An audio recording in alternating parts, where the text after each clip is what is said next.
spicy appe. Now this is how you make the appe in the appe pan. You have to pour the batter in the appe pan. In the last video we have learned how to make the batter.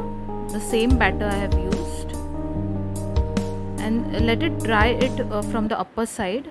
So just close it with a lid. Now as the upper portion has dried a little, then you can just flip it from the corner. This is how you flip it.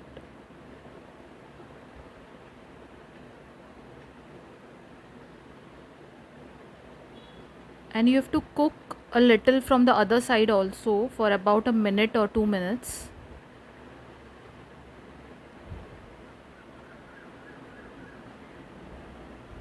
This is how it is done, and the appes are ready. Wow. Thank you.